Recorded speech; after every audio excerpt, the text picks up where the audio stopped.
Doctora Carmen, muy buenos días, bienvenida, como siempre, a la noticia en el comentario de Estación Guari en Ayacucho. En este año hemos conversado en varios momentos, ¿no?, sobre distintos temas, básicamente políticos, que han venido, si se quiere, afectando a nuestra región.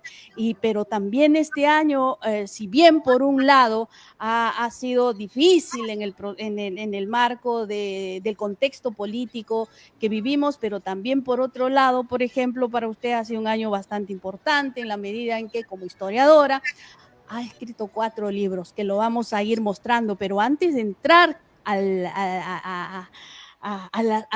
los libros que, bueno, hemos leído, uno mejor que otro, ¿eh?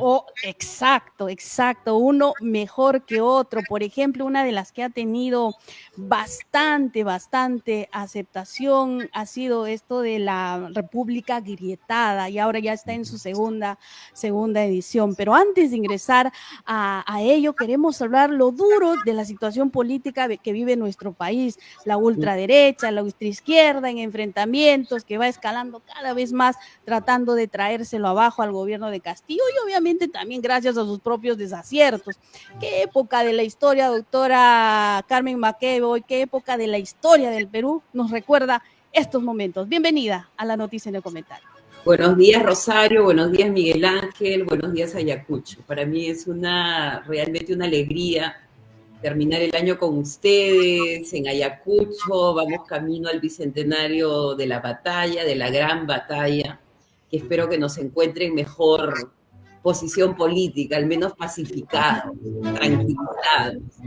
Es lo que el Perú realmente necesita. Y bueno, como tú muy bien dices, ha sido un año productivo y tengo este pequeño ensayito, escribir para sobrevivir, ¿no? Ha sido un año duro, muy duro, ¿no? Año del bicentenario, pero un año que ha aflorado probablemente lo peor y lo mejor, ¿no? Que somos. ¿A qué etapa de la historia nos recuerda este año vivido? En enfrentamientos, ¿no? ¿A cuáles? A ver, cuéntenos. A mí, por ejemplo, ahorita estamos escribiendo un libro con mi colega y amigo Gustavo Montoya, que probablemente ustedes conocen, especialista también en la independencia. Nos recuerda mucho a los años formativos de la República, entre 1821 y 1829, inestabilidad permanente, ambiciones desenfrenadas y el espíritu de la conspiración, ¿no? Yo creo que algo que instala el tipo de política que se instala en el Perú, justamente debido a que es el país más complicado para independizarse, por lo que están los ejércitos del rey, cruzan todos estos ejércitos gran colombiano, chileno, los que cruzan la cordillera, y ahí empiezan las facciones, ¿no? Las facciones de soldados desmovilizados. ¿Te puedes imaginar eso? O sea, hay una carta que a mí realmente me conmueve, que le manda Santander a Bolívar y le dice: le pido que la tropa gran colombiana se quede en Lima, se quede en el Perú, porque queremos evitar la anarquía en la Gran Colombia. Entonces somos como una especie de lugar de desecho tóxico, de ejércitos impagos. Entonces ahí nace, creo yo, este espíritu faccioso. O sea, lo que tenemos nosotros es un faccionalismo, y por otro lado, grupos de interés que nunca piensan, digamos, en el interés general, sino en sus intereses particulares. Me recuerdan los años que siguen a esos, que son la década de los 30, que son años de inestabilidad permanente, golpes de Estado. Me recuerda la Guerra del Pacífico, que habían 4 gobiernos. No pudimos Hay una pregunta. No nos pudimos poner de acuerdo. Te puedes imaginar, Miguel Ángel, si esa guerra límite no permite una unidad, ¿qué cosa tiene que pasar? Hay una pregunta que planteas en tu libro La República Agrietada. En realidad es un poema que lo has volcado ahí, de José Emilio Pacheco, y hay una pregunta que está en el poema y dice: ¿son las últimas horas de ayer o el instante en que se abre otro mañana? Sí. ¿Qué estamos viviendo? Gran poema de Pacheco, ¿no? Gran poema de Pacheco, profético, absolutamente profético. Vamos a ciegas por la oscuridad, caminamos sin rumbo por el fuego, ¿no? Estamos ahí en ese abismo que nos atrae, ¿no? Hay una suerte de patología, ¿no? Que nos atrae al abismo, al caos. Yo confío que sean los estertores de un tiempo que termina, ¿no? 200 años, que si los reconocemos como llenos de conspiración, de ambición, ¿no? Del lado oscuro, probablemente podamos comenzar a trabajar esas carencias que tenemos, carencias que son básicamente no saber trabajar en equipo, no poner los intereses propios por un interés superior, no pensar en 20 años, en 30 años, ¿no? Sino vivir esta cotidianeidad que nos trastorna. O sea, cada noticia, y ustedes probablemente son mucho más conscientes que yo, cada noticia del momento destruye la anterior. O sea, ¿quién se acuerda de la reforma agraria? O sea, ¿quién se acuerda, digamos, de todas las discusiones? Nadie. O sea, porque ahora hay nuevos personajes que comienzan a entrar en... Por eso que yo digo, me acuerdo mucho de Pedro Camacho, pues el escribidor de La tía Julia, ¿no? Que inventaba personajes todos los días y al final hace una gran catástrofe, porque no sabe ya cómo articular tantas historias. Entonces yo creo, Miguel Ángel, que nos falta proyecto. Yo creo que hay que comenzar a pensar en eso, una narrativa que incluya a todos, y un horizonte, un país tan extraordinario como el que tenemos. ¿Cómo podemos seguir todavía ahí dando vueltas alrededor de lo mismo, ¿no? Es muy trágico.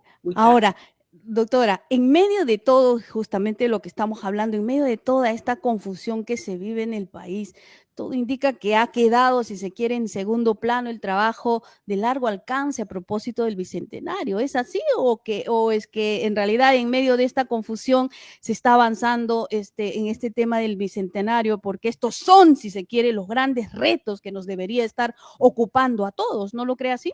Exacto, hambre cero, tecnificación del agro, ustedes que están en Ayacucho, todo lo que requieren las regiones, o sea, el agua, o sea, el tema que se viene, porque lo que estamos viviendo paralelamente a nuestro propio caos, es una gran revolución tecnológica en el mundo, ¿no? Entonces, y mientras nuestros minerales están creciendo, nos estamos arranchando entre nosotros mismos el sudario del muerto, ¿no? Entonces no somos capaces. Entonces yo lo que creo que lo que ha ocurrido con Bicentenario, y yo sigo siendo parte del comité editorial, es pues la sucesión de ministros, Rosario, uno tras otro, cada uno tiene un plan, un proyecto, pero yo lo que creo siempre es que estamos volviendo a hacer con los cambios.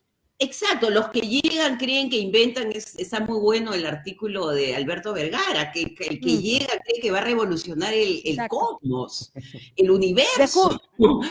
Exacto. Hay una frase a mí de Obama, que es un tipo tan sabio, ¿no? Que dice, yo me conformo con dejar un párrafo en la historia de los Estados Unidos. O sea, todos los que llegan a la presidencia del Perú quieren dejar 7 volúmenes de una gran revolución que al final termina en una desilusión, ¿no? Entonces necesitamos modestia, cariño por el Perú, ¿no? Comenzar a pensar en el colectivo, ¿no? Yo creo que por ahí va, y retomando lo tuyo, yo creo que Bicentenario está trabajando camino a Ayacucho.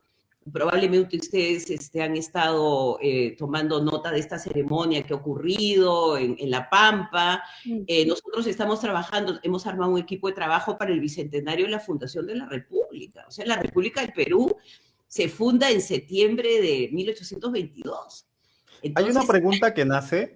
Vamos camino a esa fundación con la Asamblea Constituyente. Entonces hay que comenzar a discutir esos temas y esos conceptos que quizás nos ayuden. Tú has dicho algo, ¿no? Una confusión. Sí. Estamos como en una confusión conceptual y muchas mentiras hay en el camino. Entonces comenzar a resignificar las grandes palabras: justicia, igualdad, felicidad, bienestar. Hay que volver a esas palabras y comenzar a darles un contenido en la realidad, ¿no? Yo creo que esa sería la propuesta para ese bicentenario al que estás recordando. Doctora, en tu libro La Expedición Libertadora, que más allá de todo, invitamos obviamente a los oyentes a leerlo, es maravilloso todo lo que vas escribiendo, pero recuerdas a unas palabras de O'Higgins que se pregunta, ¿no? ¿Qué aguardáis, pues, peruanos? apresuraos a romper vuestras cadenas, venir a firmar sobre la tumba de Tupac Amaru y Pumacahua, de estos ilustres mártires de la libertad, el contrato que ha de asegurar vuestra independencia y vuestra amistad. Como dices, ¿seguimos todavía en el pasado? ¿Nos hemos independizado o seguimos todavía atrás? Bueno, es una independencia de las costumbres, como decía Sánchez Carrión, ¿no? Insigne hijo de Huamachuco, ¿no? Qué cosa dice él? Descolonicemos las costumbres. O sea, utiliza la palabra descolonización, ¿no? Ahí están mis 4 libros, bueno, algunos en conjunto, ¿no? He trabajado en equipo, la Expedición Libertadora, con un equipo fantástico, Marcel Velázquez, Víctor Arrambide, con la Comisión del Bicentenario, y lo que tratamos de hacer en este libro, que probablemente Miguel Ángel, que lo está citando, es ver a las regiones actuando, ¿no? Que a pesar de que O'Higgins habla de Pumacahua o habla de Tupac Amaru, los guerrilleros de la Sierra Central están preparados ya, ¿no? Y como le dice Francisco Javier Mariátegui a Pasolán, ya estaban preparados antes de que llegara la expedición, ¿no? Entonces había un espíritu que venía pues de la vieja revolución del Cusco en 1812, que cubre incluso el territorio de Huamanga, tienen recuerdos de Tupac Amaru. Entonces, este libro que trata de ver lo local, lo regional y lo continental, ¿no? Eso es un poco la ambición de este libro. Doctora Carmen, en algún lado de la historia hubieron unos congresistas más o menos como los que tenemos hoy que quisieron, por ejemplo, hacer que se retroceda en el tema educativo, en el tema universitario, no quisieron que todos nos eduquemos. ¿Hubo algún momento en la historia una situación como la que ahora estamos viviendo, por ejemplo, con el tema de la reforma universitaria? Por supuesto, tienen sus antecedentes. Yo creo que lo que tenemos es que comenzar a trabajar esos momentos, iluminar esos momentos, esas grietas, ¿no? La grieta, ¿no? De la que hablo, que es esta grieta de Cohen, ¿no? Que es el que me ha inspirado, que por la grieta entra la luz, ¿no? Entonces, si tú no reconoces cuáles han sido tus fallas de origen, estructurales, y lo que se llamaba en el siglo XIX, que está muy relacionado con tu pregunta, Rosario, el canibalismo de las cámaras.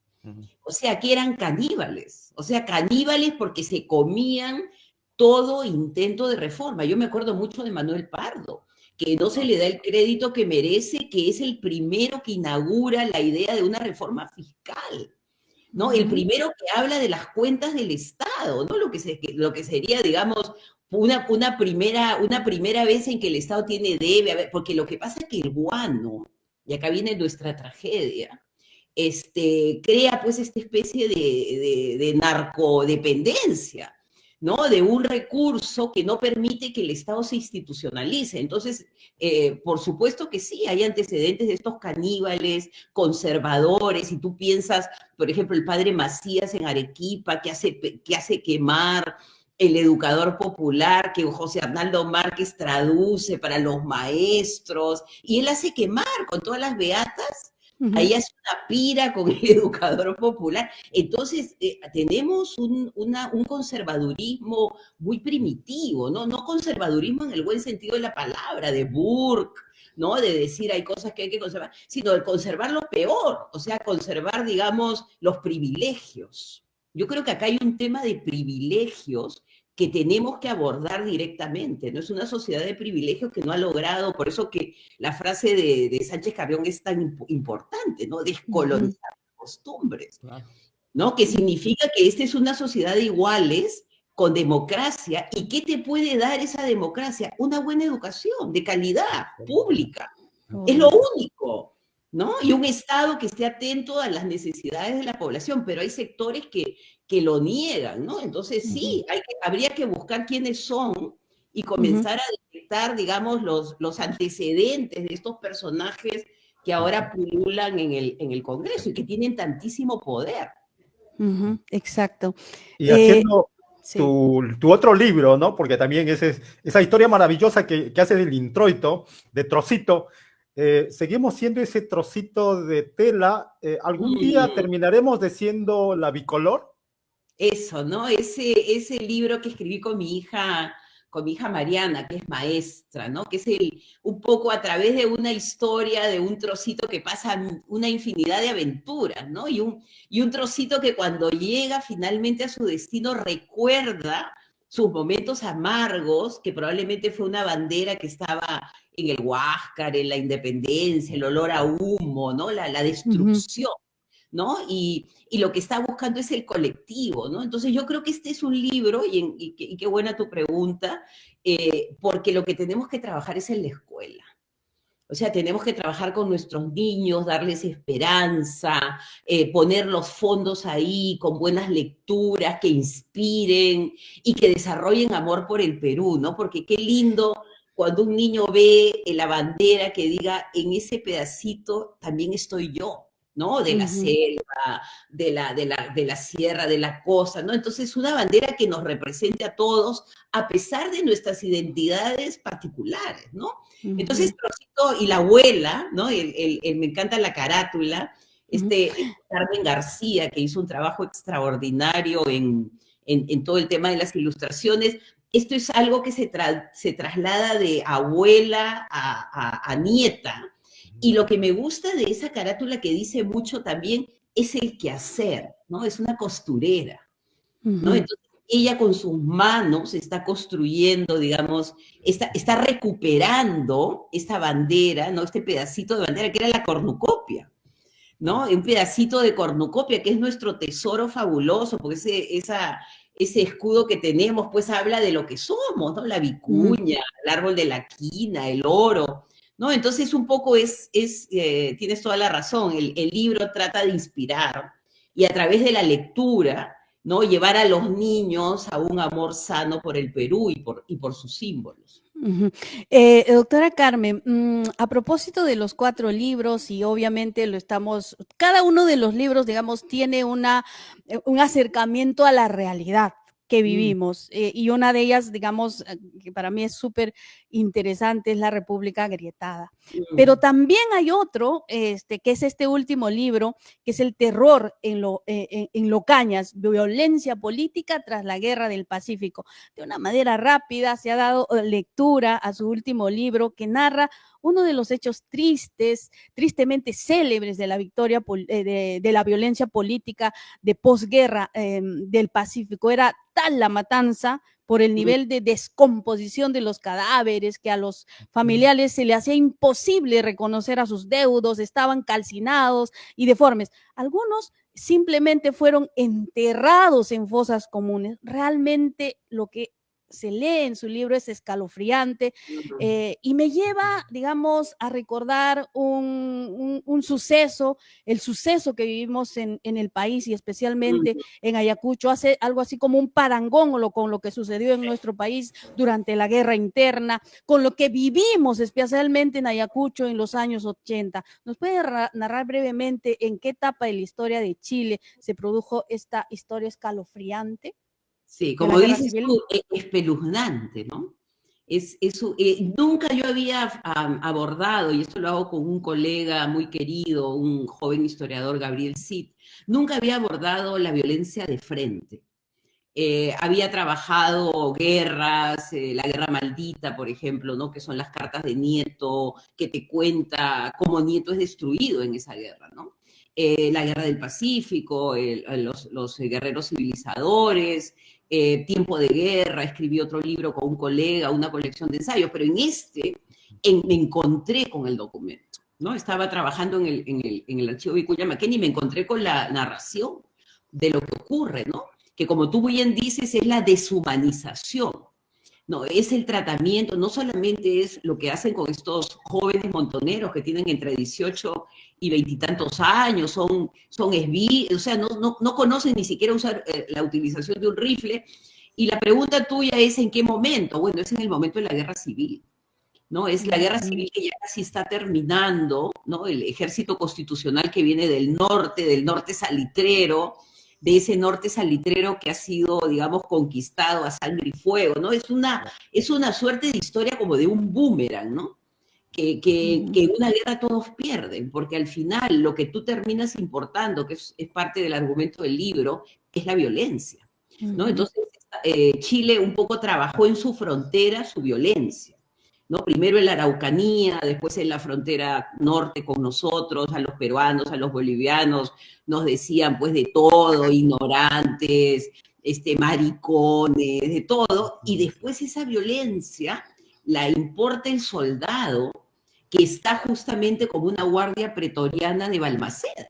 O sea, Balmaceda, este Palacio de Gobierno, y ha habido pues ha cerrado el Congreso, ¿no? Este libro es muy contemporáneo, cierra el Congreso porque no le aprueban el presupuesto.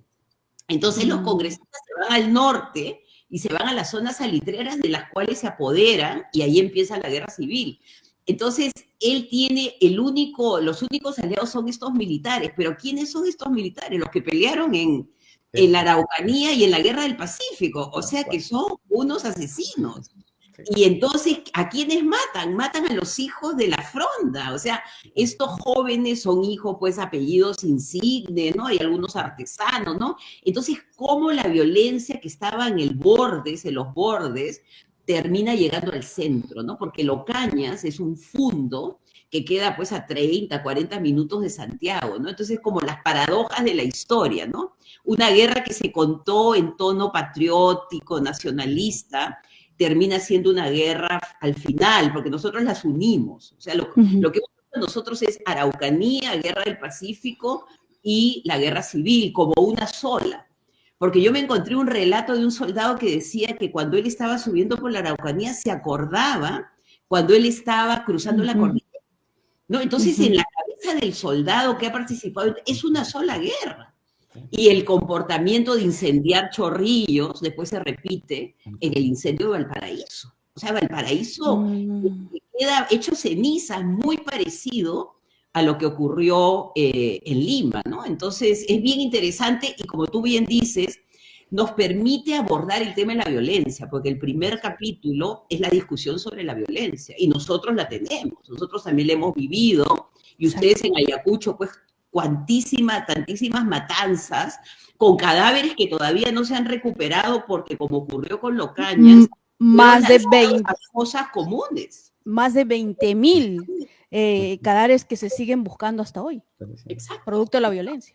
Y lo que el ser humano atávicamente ha hecho a lo largo de su historia es enterrar a sus muertos, ¿no? Entonces, el privarle a un ser humano de tener un lugar donde llevar las flores es de una falta de humanidad impresionante, ¿no? Entonces, ahí exploramos... ¿Qué es lo que hay ahora? ¿Qué es lo que hay ahora? Hablar de la violencia que vivimos en los años 80 del 2000 es ser terrorista, por ejemplo.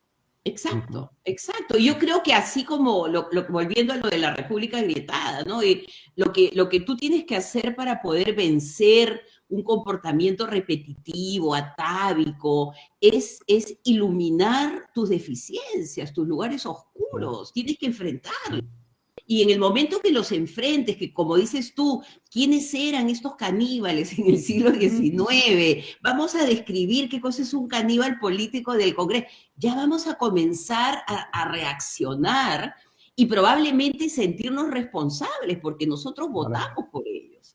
Entonces, haciendo un paralelismo, doctora, con tu libro, podríamos decir, ¿no? Por un lado vemos la extrema derecha, ¿no? Cuando mandan a sus fanáticos, o la izquierda cuando mandan a sus fanáticos que se han deshumanizado. Y también me recordaba a España previo a Franco, todos los escuadrones que pelearon en Marruecos, entra Franco, gente acostumbrada, deshumanizada, llega a España, arrasa con todo. Exacto, Franco es producto de una guerra colonial, ¿no? En un imperio de declive, que está dando como los últimos aletazos para mostrar, digamos, qué grande que fue, ¿no? Por eso que Franco se esmera tanto, ¿no? En mostrar la superioridad de España a todo nivel, ¿no? Porque es desde su fragilidad. Yo creo que lo que nosotros vemos son sectores muy frágiles, ¿no? Y algo que es importante, yo creo que hay que subrayar, y está ocurriendo con este gobierno, la incapacidad de entender al Estado, ¿no? La incapacidad de administrar al Estado. El Estado peruano es muy complejo. El Estado peruano tiene una historia muy larga de desventuras, ¿no? Entonces, cuando tú llegas y dices, yo voy a cambiar 500 años de historia, ya comenzaste mal. O sea, más bien mi historia de 5 años o de 6 años va a ser esta. No, yo no sé si voy a cambiar 500 años de historia. ¿Quién puede cambiar 500 años de historia? Entonces, yo creo que los objetivos que se plantean como que son fuera de este mundo y al final pues terminas totalmente perdido en el laberinto del Estado. O sea, yo lo que pienso que por lo que hay que empezar es por una reforma del Estado peruano para que pueda cumplir los objetivos para los cuales ha sido construido, que es dar bienestar a la ciudadanía, ¿no? Entonces hay que replantear y hay que aprender, y algo que ha venido de esta organización, aprender a trabajar en equipo. Exacto. A pesar de que no coincidamos digamos, en muchas cosas, pero el objetivo final es lo que nos debe mover a todos. Obvio, pero mientras sigamos en estos enfrentamientos de ultras, en realidad no vamos a dar ningún paso. Exacto, exacto. Y liderazgo, Rosario, liderazgo responsable, cuidar las palabras, ¿no? Porque si tú recuerdas en el libro Locañas, ¿dónde empieza la guerra civil? En una guerra de palabras, ¿no? En las cuales no se edita ya, ¿no? Vas empujando a tu rival hasta que ya las palabras no son suficientes y tienes que matarlo, ¿no? Entonces, yo recuerdo mucho en La República Agrietada, hay un capítulo sobre el asesinato de Pardo.